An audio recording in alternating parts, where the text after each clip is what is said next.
Hello and welcome to New York Theater Barn's New York series. I'm Joe Barros and I'm the Artistic Director of New York Theater Barn. Hello, and I'm Jen Sandler and I'm the Associate Artistic Director. This is the 9th virtual installment of our New York series, and tonight we will present excerpts from the new musicals Salaam Medina, Tales of a HALFGHAN, and Newton's Cradle. Yes, and we are proud to be partnering for the first time with Broadway On Demand. Tonight's broadcast will be simulcast with Broadway On Demand, so head to their channel. Yeah, it's awesome. We believe that our affiliation with Broadway On Demand is a propitious one because there is a potential to explore new ways to tell stories together while continuing to serve our mission of incubating new musicals in front of live audiences. Yes, and we look forward to returning to live performances shared in the same room, but we believe that we are currently learning about new systems and new ways to communicate and create virtually. We wanted to acknowledge the passing of AIDS activist and prolific playwright Larry Kramer. Kramer's play, The Normal Heart, is a gay play about the AIDS epidemic and was written and originally performed during the epidemic. This was revolutionary. Kramer was at work on a new play up until the minute of his death. He said it's about gay people having to live through 3 plagues. The 3 plagues are HIV and AIDS, COVID-19, and the decline of the human body. The wars fought by Larry Kramer have made the world a safer place for queer people like me. His legacy will undoubtedly do the same. We're thinking about Larry and his family tonight. So last week we featured 2 new musicals, Mary and Max and Second Line. Both musicals, Mary and Max and Second Line, were developed and presented in Pace New Musicals, a program of Pace University. Yes, and here's a clip from last week's presentation of Second Line. With its jazz and electro pop score, Second Line is a New Orleans musical set in the wake of Hurricane Katrina. Hard in the big easy, don't stop to think. Block the future, dumb out the past. Drug the present, we're free at last. On the brink, drunk and resigned. Girl here says she'll blow my mind. Blast me off the ground and everyone around's all, let's have one more. A lot of family from New Orleans, including my uncle, Rex Rose, who wrote the novel Toast. And that's Rex as in like the king of Mardi Gras, that's what it's named for. So I read this novel and it, with no expectations of turning it into a musical, but it had such vibrant characters that really leaped off of the page. We started off at Theater Barn before anybody was doing anything with our work. So I think we had Jeremy Jordan do a song at a Theater Barn concert, and that really launched a lot for us. So I feel like we're all in it together. So thank you to you guys. We love our freedom fighters, but we love dictators too. Circus masters in the shadows, loaded dice, nothing new. What are we drinking to? What are we drinking to? What are we drinking to? We're in the production at Bloomington Polaris Project in Indiana, and because of your involvement in that was your first foray into drag. Yeah, that's right. I remember we were home of all of these characters that you're starting to fall in love with. It's basically shut down. And my character Kay comes in and is basically the light, and it's just reminds everyone that they have each other, and that though things are dark, we have to remind ourselves, and we have to be the light, in the dark situations that we're facing, especially as queer people in general. So the truth is, we're all fireflies. All of us waiting our lives for a sign, forgetting that we are the stars that have to align. If you send out a spark, leave heart of a dazzling design.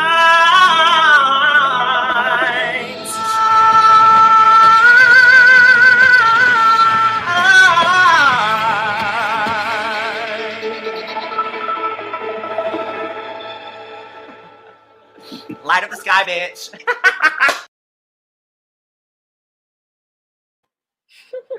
So the drag queen Laguna Blue was born out of doing a production of Second Line.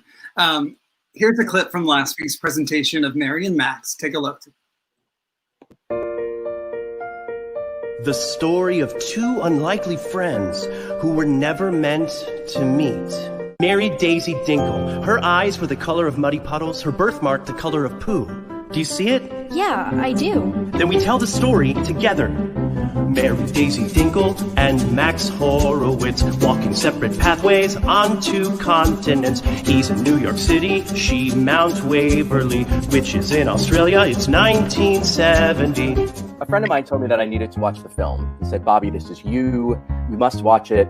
And I did. And 2 hours later, I was on the floor in a puddle of tears, feeling emotions I'd never felt in my adult life. And I texted my agents and I said, I have to tell this story musically. It sang to me. I heard, because it's, the story about people yearning for connection. And then I knew Crystal were old pals and we'd worked together before. And I knew she was the person that was as quirky as these characters. It was the depth of humanity in it, and yet the incredible humor. It's hard to walk that fine line of something hilariously funny, but also so meaningful and dark. And I turn around, I'm right behind you. Turn around, there's something that I need to say. A real joy. It's been one of the greatest projects I've ever worked on in my life. And so Bobby's songs pierce the heart in a way that is a joy to work with. Till I fly, right at a he fly. Oh, clear, see my friend face to face. He'll have to find me an excellent place. Fly. But it's about taking these beautiful songs and lifting them up, and how do they then weave and build. I think the thing we're the most excited about is the fact that people say, wow, I can't tell where one starts and the other begins, and we're really proud of that as a team. Like sidewalks, our sidewalks must cross. You are my only, and you are my best friend. Warts and all, spots and all. Love, your friend, Max.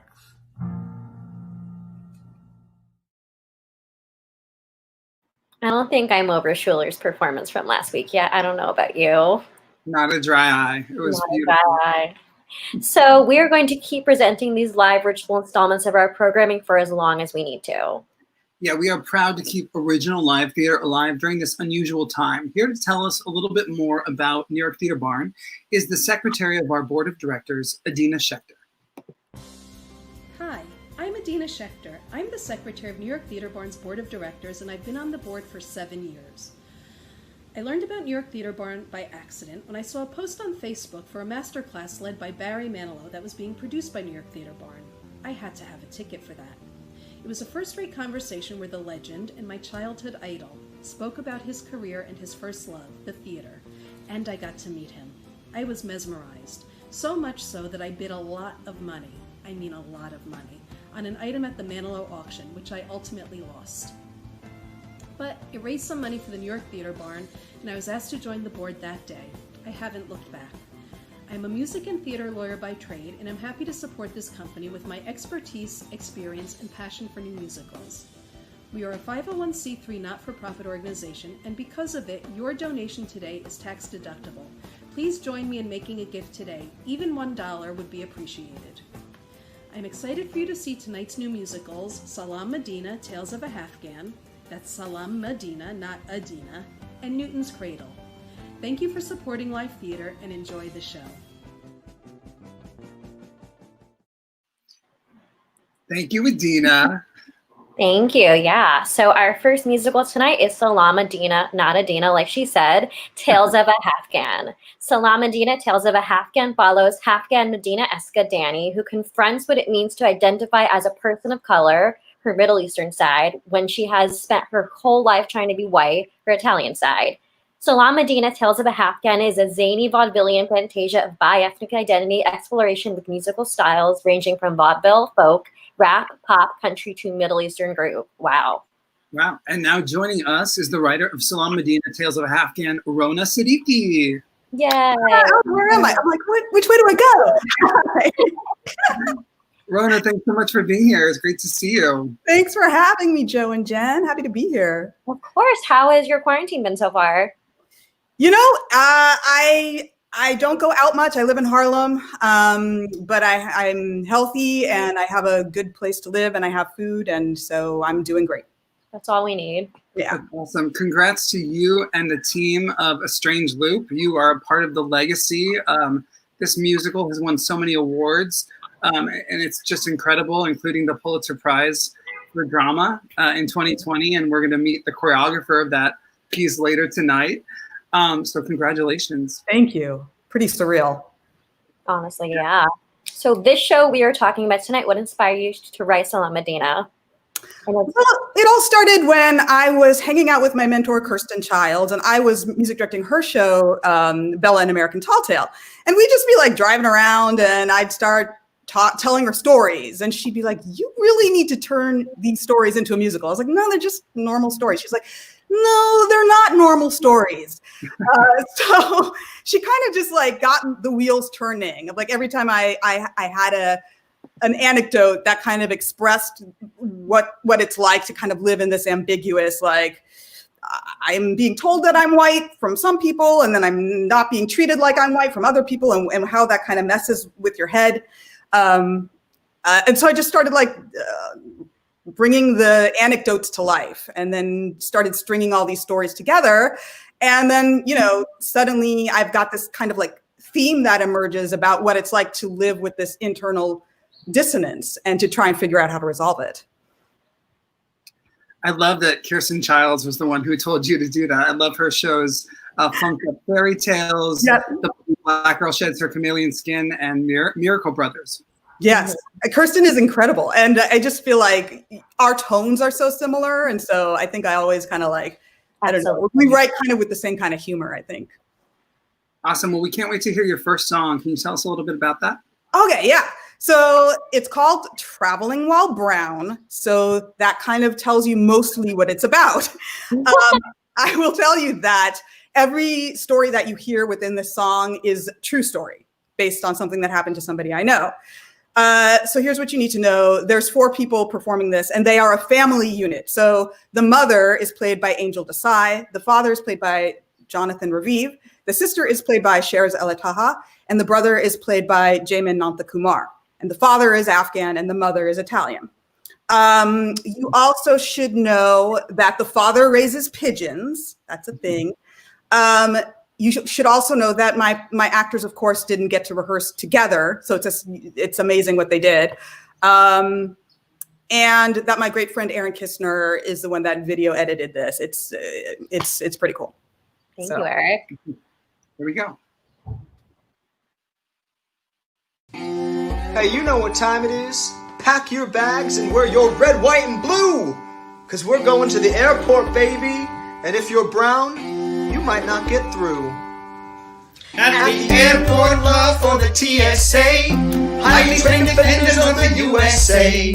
Step right up as your rights fall away. At the airport, love for the TSA. If you get there super early, everything will be fine. Got my man, got my dog, yo, let's get through this line. Stepping through the x-ray, hey, without a blip, till they look at my ticket and they start to trip. Sorry man, but you've been randomly selected. It's for the greater good to keep our citizens protected. Just step this way while we pat you down. It's random every day when you're traveling while brown. Grab my bag, grab my man, then we're on our way. Hold up! They took my frickin' dog away? Head back to the line and they got him by the scruff. He's shaking and he's scared as they're roughing him up. Enough, I yelled. Unhand the pup. Do people think you fed explosives to your hound?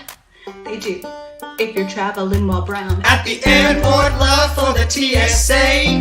Better hurry and call them on a pleasant day. Cause if not, they'll stop and frisk your rights away. At the airport, love for the TSA.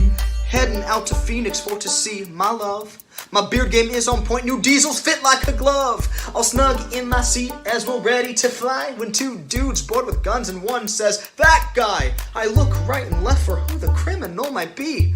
Next thing I know, they got their hands on me. Get off the plane or we'll take you down. You can find yourselves in cuffs if you're traveling while brown. They take me to a room in the bowels of hell. My plane is long gone and they start to yell, do you work for Al-Qaeda or have ties to ISIS? No, now if you please, I'm about to have a bladder crisis. Which way's the baño, yo? I've got to go. They smirk and laugh, they don't even say no. They keep me locked up and the room is getting hotter. They still won't let me go, but keep offering me water.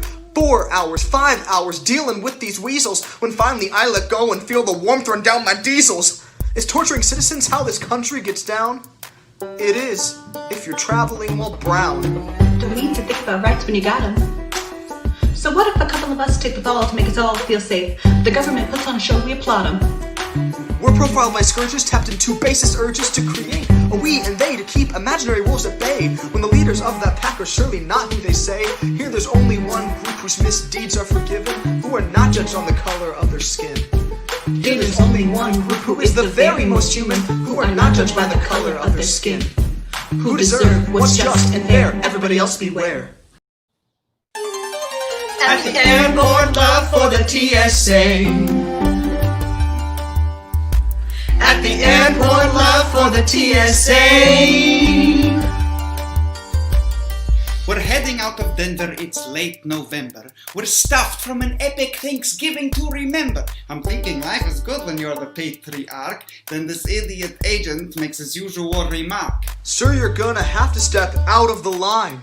Why, I say? You've been randomly selected. Why, I say? Sir, just come this way. Why, I say? Sir, just follow me this way, please. Why? Tell me why. Tell me why. Tell me why. Now people start to stare because I'm starting a scene. I'm just so sick and tired of this goddamn routine. I'm 70 years old. I'm a doctor and a scholar, and this halfwit with a gun thinks he can make me feel smaller? No! My wife says, try to stay calm. But it's too late. I yell, yes, I have a ball. No! 10 agents descend on me. They've got their guns drawn. Little do they know they're messing with the wrong Afghan. 20 years of judo and I'm ready to go. I spin and take you down with a one-arm shoulder throw. Ha, they're running scared and they're begging me to stop.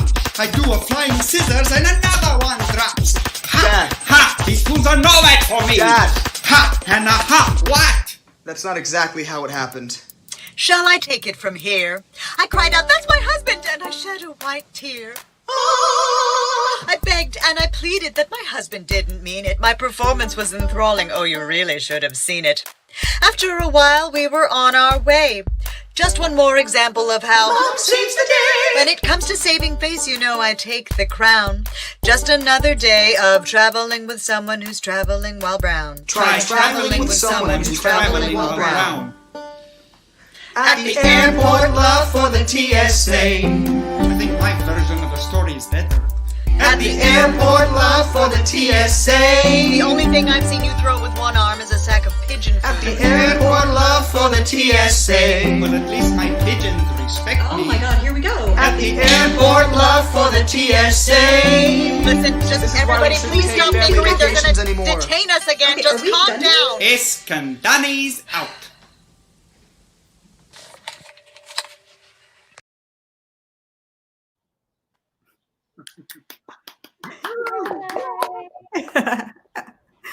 Awesome. And we have some special guests with us. Tell us who they are. Ooh, our special guests tonight are Raja Feather Kelly, who is my director, and Jessica Kaskova, who is, oh my God, I'm so sorry, who is my dramaturg. I always think about it before I say it, and you didn't give me a prep. I mess up on it. That's okay. Hi, guys. Thank you for being here. So, Raja, we want to congratulate you as well for A Strange Loop, because you are the director of this show, but you were the choreographer of that show. So it's been a crazy, crazy few weeks. Yes, it's been amazing. Can we just give another round of applause for this amazing performers? That was so And none of them were together, and they made that happen. And I think that's like the coolest thing about this whole thing is we can't be together, but we can still make things like that. I mean, that's true. It's really great. It's really great that they can just feel each other. They have a thread that's connected that no one can touch. Absolutely. Yeah, for sure. Awesome. Someone said, Rona, is the whole show for people? No, the whole show is, let's see, there's 5 family members and then 2 ensemble, so 7. There you go. So can we talk more about the development? I know you guys have been involved all together for a while, right?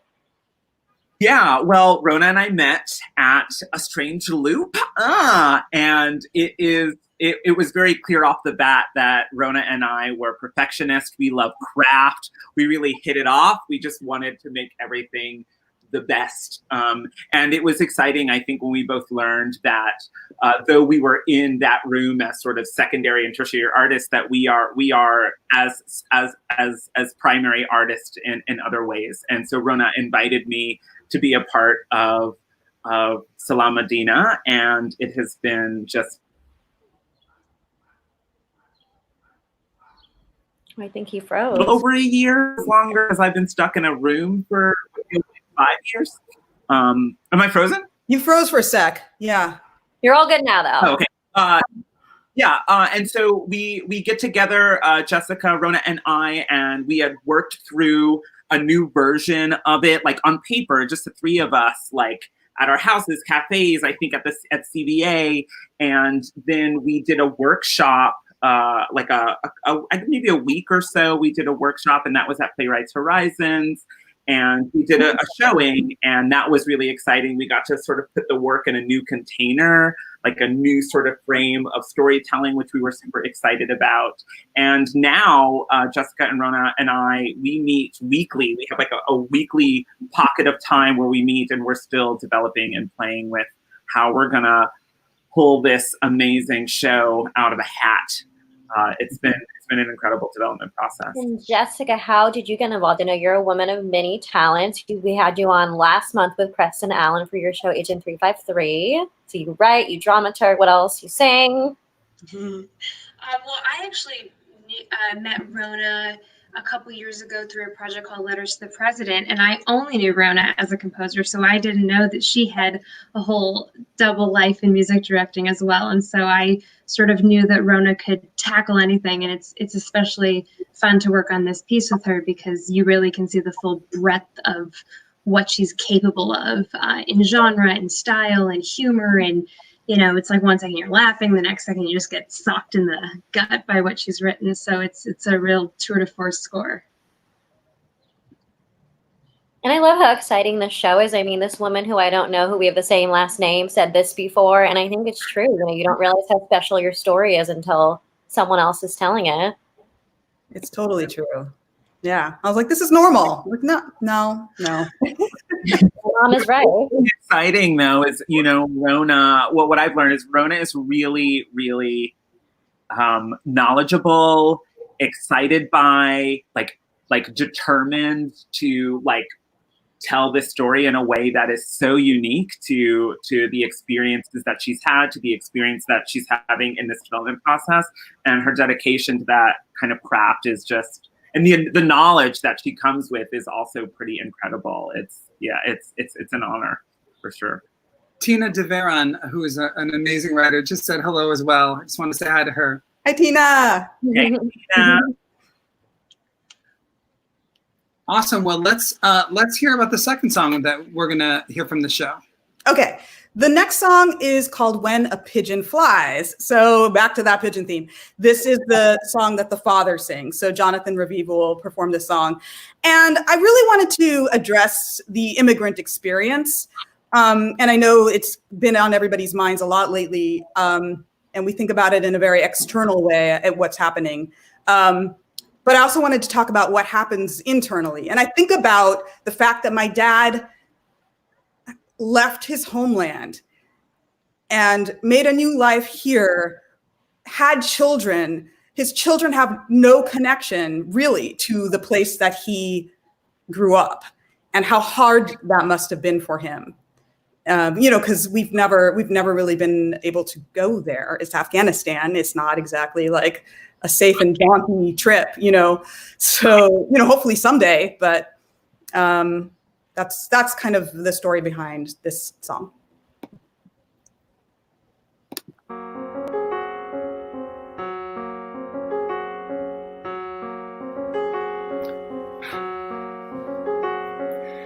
I raised 300 pigeons in a coop in my backyard. This is beloved pastime of my nation. I fly them and care for them and show them at the fair. I'm a member of the National Pigeon Association. Did you know that they're monogamous? They love to settle down. Sure, they use their wings to play and race, but they're wired to circle back. They love to stay on track and come back home. But when a pigeon flies and doesn't come back, what of home is kept and what is lost? It seems the farther they fly, the harder it is to remember.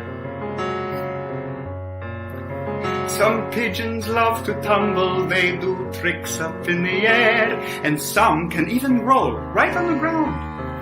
Is it joy or curiosity to see the world anew, to feel unbound? But truth be told, we all have boundaries. That's what keeps us safe until protectors fail us, disappear. See, danger makes us flee, unknowing what will be away from home. But when a pigeon flies and doesn't come back, do echoes of his past pass down his line? It seems the harder you try, the farther they fly from your wishes. But I know my home is something they'll never know, and maybe they don't care.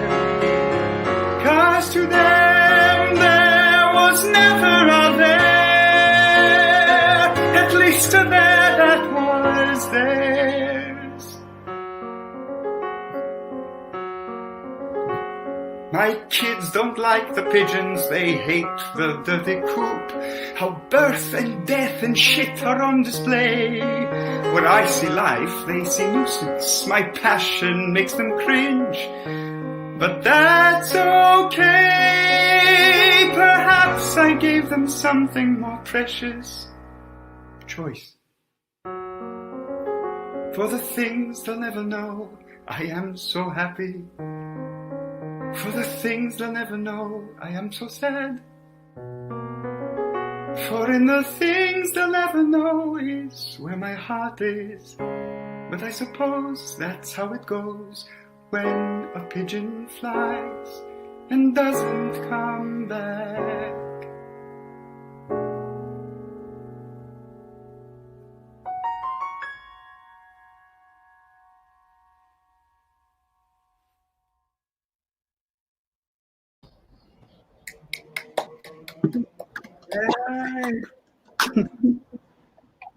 So awesome. Thank you, Jonathan. And he's someone I've seen in so many things, and he's like a chameleon. He's always so great. Jonathan is the best. He's so versatile and funny and gets you in the gut. And I love him so much. I've been working with Jonathan since like 2013. Oh my God. No, I saw him in the band visit and he was so great. Yeah. He was also in Charlie Stone and Tim Rosser's The Boy Who Danced on Air. That's right. Yeah. So thank you guys for being here. I think Raja is frozen, but we are thankful for him as well. Thank you for having us, Jen and Joe. Thank you, New York Theater Barn. Of course, and we can wait to see what happens with the show next. Thank you, and it's great to have Jessica back. So now on to the second half of our night with Newton's Cradle. Newton's Cradle is an experiential new musical about a young man on the autism spectrum working through the loss of his mother. Newton's Cradle challenges our own expectations about grief and loss with a hypnotic mixed acoustic electronic score to create a melodic picture of life seen through the filter of a very special brain. And now joining us are the writers of Newton's Cradle, Heath Saunders and Kim Saunders. Hey. Wow. So funny story, after we decided to pair your shows together, we realized that you music directed Rona's show and Rona has music directed your show. So we're going to bring Rona back on. Hey guys. We had no idea till this past weekend. Yeah, we were doing our tech and I was like, you know that Rona and I, the way that we like know each other is that the most time we've spent with each other has been musically directing each other's shows. That's right. And I was like, no, we just thought your shows were interesting, and that's why we paired them. Hilarious. And when I first met Rona, I was actually choreographing a show that she musical directed. So what's really amazing about both of you is that, Rona's an MD and a writer, and you're an actor and an MD and a writer as well, working on Broadway. And I think a lot of your talents are what make your work really exciting and special. And I just want to say that, you learn a lot when you music direct somebody's piece. You learn a lot about their heart. And it's like you get to live inside of their heart. And working on Heath's show and being inside of his heart, it was a joy. And I can't wait for everybody to hear these songs. I would say exactly the same thing about Rona. We actually, it really feels like she's like one of my artistic, compatriots in like a really profound way. We just think about music a really similar way. We think about the execution of music on stage, and it's a lot of fun to talk about. I feel like neither of your shows, I would say, are easy to play and orchestrate. So having you two to have each other, I'm sure. Yeah, exactly. Nope, no, they're not. That's it. Quartets, yeah. Awesome. Well, this is a magical moment. So we're so glad it could happen. Again, we want to thank Rona for her beautiful work, and we can't wait to move on and hear more about Newton's Cradle. Yeah. Thanks. Yay. Awesome. So you are a mother and son writing team, but your collaborators are your family, and you create as a team called the Saunders Collective. Yeah, and I know a bunch of you. We'd love to know more about the Saunders Collective and how you all kind of work together for Newton's Cradle and beyond. So I got to birth a number of children. And it's been really fun. About a year ago, there's actually all five of the Saunders siblings are involved in music, and have been sort of for their whole lives. But about a year ago, Heath and his New York-based siblings really started thinking about the opportunity to potentially start to collaborate more. And so the Saunders Collective sort of came into focus at that point. We have a website, thesaunderscollective.com. You can see sort of all the stories of each member of that. And I have the privilege of being one of the members of that as well. Heath and I have been collaborating around Newton's Cradle for 6, maybe 7 years now. So it's been quite a journey. His brother Trent actually was involved as an actor in the show. And so it's been a very joyous process for us to be able to work through not just what the show is about and what we're trying to say and how we're trying to put that down on paper and into the world, but also to have the opportunity to navigate relational transformations through that. Because of course, we have a lifelong relationship that has had to undergo a lot of change in order to do this kind of work together, which has been amazing. And tell us more about the story of Newton's Cradle, because I think it's so specific. Newton's Cradle follows the story of Newton's Cradle begins with a question, which is, how does a diagnosis help us and how does a diagnosis hurt us? It's about a young man who is diagnosed on the autistic spectrum, and he brings his long-term girlfriend to his family cabin up in the Alaska wilderness to propose to her. And spoiler alert, 5 minutes into the show, she turns him down. And that sort of begins the roller coaster of the puzzle box that is Newton's Cradle, because it exists across about 30 years and he jumps in and out. The scenes weave together where he's interacting with his memories that are 5 minutes earlier or 15 years earlier. And it's all about sort of the way that he navigates that and how he figures out a way to sort of move forward in his life while dealing with that great weight. I know you're going to do 2 songs tonight and you're singing both of them. Jace. You want to introduce the first song? Yeah. Mom, you should talk about the song. Yeah, so this song is actually not, this is a song that is written for the girlfriend who comes and basically says the no to the question of whether or not she will marry Caleb, the protagonist. But the thing that's interesting about this, the question of labels and when they help and when they hurt is actually an active question, not just for Caleb, but also for Charlie, who is singing the song. Her question, her label, her word that she's exploring and she's challenged by is the word marriage. And so this song is basically her beginning to try to articulate what it is for her that word means, and whether or not that is the same thing as it might mean for Caleb. So he's just getting set up because he's going to be doing playing this live with his guitar. Awesome, let's do it.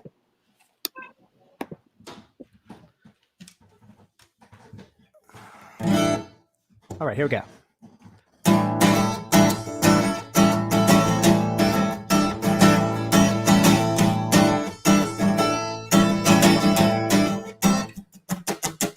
This is a word I'd never say, a game I vowed to never play. But Charlie, I know, doesn't work that way, so there's nothing to discuss.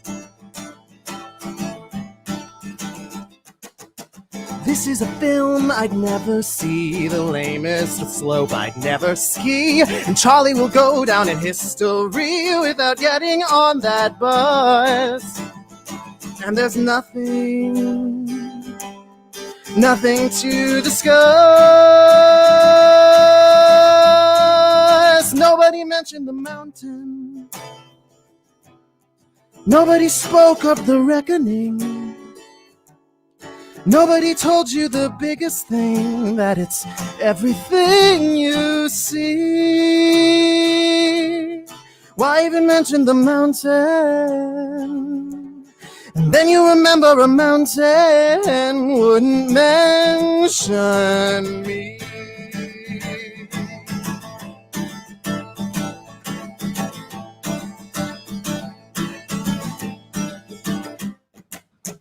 This is a place you know he knew you'd love on sight in that way you do. It's a miserable trick that he's pulled on you, so there's nothing to discuss. This is a world you knew was here, the trails and trees and birds and deer, and also an amateur mountaineer climbing rocks instead of ice. So there's nothing to discuss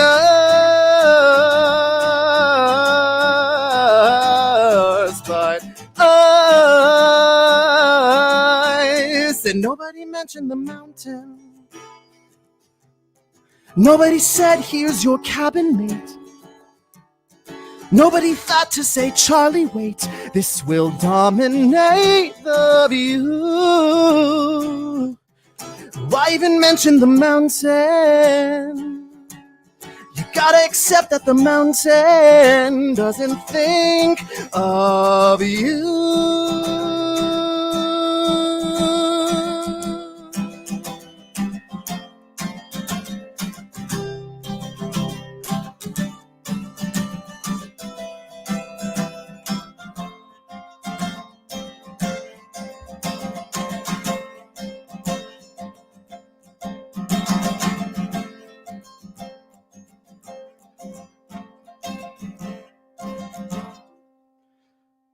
What do you do with a mountain? Where do you start with the tapestry? How do you capture its majesty, its history, its size? Why even mention a mountain?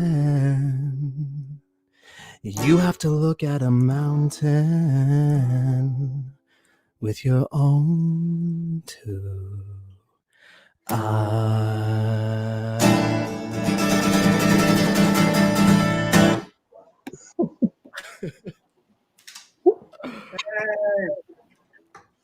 All right. So I know you guys are working on a lot of different things right now, and to time with our Broadway on Demand simulcast tonight, you have something you're doing with them soon too. Yeah, so actually on June 4th, we're doing a first look with them about our next musical, which is called Based on a True Story. And we get a chance to talk about the early part of that development and where we're at and some of the questions we're exploring in that development process. Awesome. Well, we love Broadway on Demand, so we can't wait to watch. Yeah. Awesome. Well, we can't wait to hear the second song. Heath, can you tell us a little bit more about that? Well, before that, we didn't talk about the development of the show, so we want to talk about that. Yeah, that's So I know you had a production at NIMP, but tell us a little more about the development. Yeah, so in 2016 we did a production of it. We were one of the Next Link projects at NIMF. Rest in peace. And we that was our first time of really getting the show as a whole. The show has changed so much since NIMF. It's like weird for me to even think about that time. But when we started working at NIMF, we actually Victoria Clark came on as our director. So we've been working with Vicky over the course of these last 4 years almost. Is that accurate? And we've done a number of readings with her. A lot of changes have gone into it. It used to be a 2-act show. It's now a 1-act. There's now people sing together. They never used to sing as groups in the show. There's all these weird things about it, but it's been a wonderful growth process for it. That's great. Awesome. Well, now what is your second song? The second song I'm going to do is a song called On Falling Leaves. And this is the song that Caleb, our protagonist, sings. And it's actually, interestingly, speaking of development, this is the first song that I wrote for Newton's Cradle. So I actually, this was like when I was first thinking about how do you tell a story like this? How do you capture a mountain, as it were. I started by exploring sort of a bunch of musical themes, and this song is the song that sort of was born out of those themes. And this is Caleb Has Gone Wandering, which is a term that refers to when a young person on the spectrum might basically get lost in their thoughts in such a way that they sort of lose track of the world around them. And this is a very close. It's like the camera goes inside of his brain and we get to sort of watch him watch leaves fall as he looks for patterns in his life and in nature. Awesome. Great.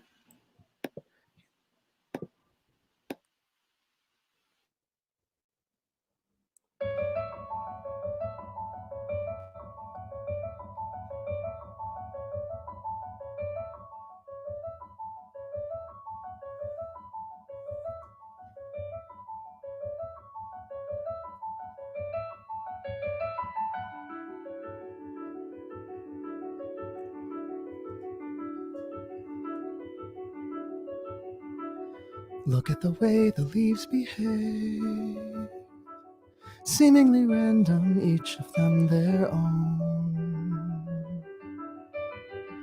And the wind is swift, and none of them shift alone.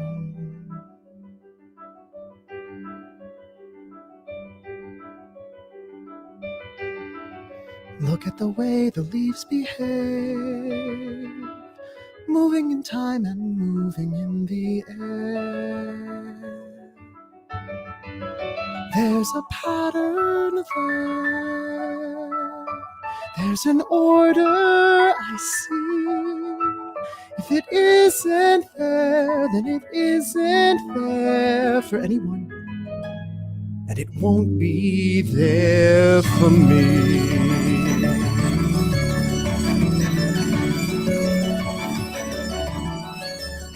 And look how a falling leaf behaves, dancing around on its way to the ground, and it's seemingly random, weaving through the trees.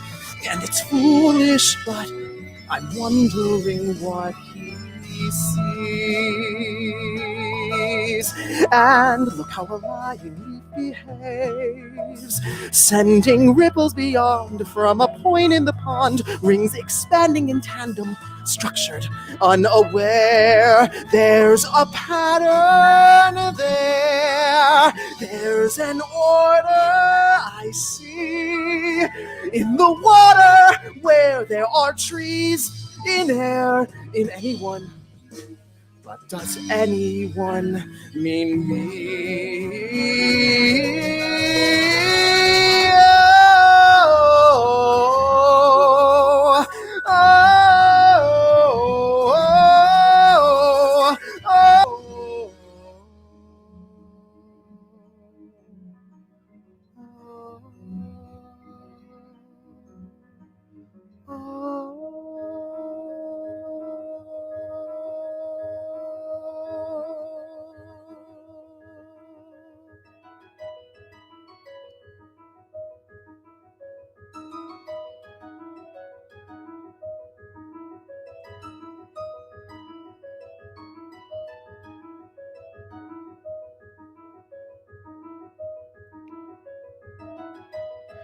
There's a pattern there.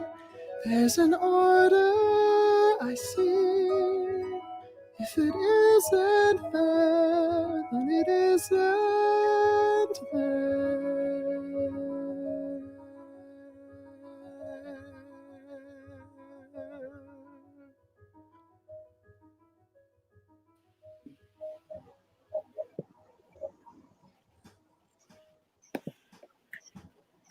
Yeah.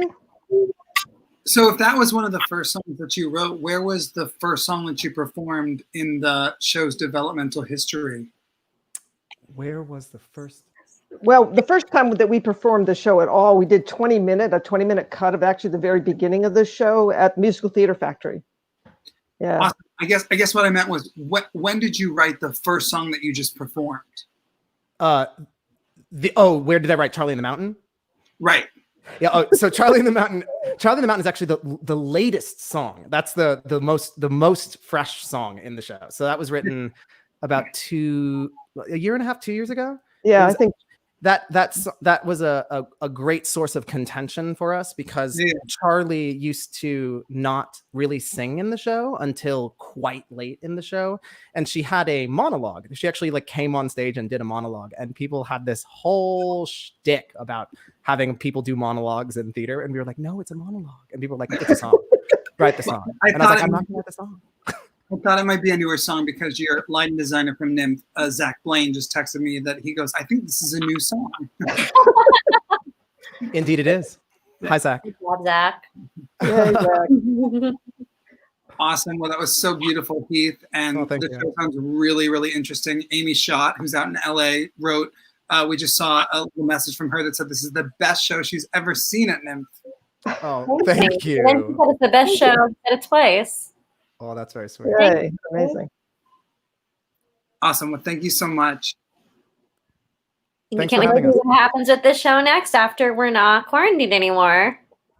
Yeah, well, we've got lots of things we're working on with it. And one of the things I think we find most interesting is that the vocabulary of the show has really been expanding beyond just the sort of text and the sound of the music into sort of more creative things that we're doing with sound experiences and the way the voices actually live and recorded begin to interact around the show. So it's going to be really fun to get a chance to put that into a live setting and try. Yeah, I think I saw your show at the Square back in September, Keith. I think everything was like that, where it was half recorded, half live. And I think that's what's so cool about what you do and your sound.